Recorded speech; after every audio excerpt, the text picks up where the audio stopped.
Audi revealed the A8 yesterday and at the same time provided photos of the sporty S8.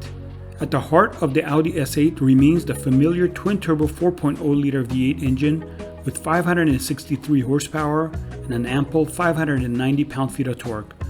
The understated full-size luxury sedan sprints to 62 miles per hour in 3.8 seconds, which is remarkable for such a large and heavy car powered by a combustion engine.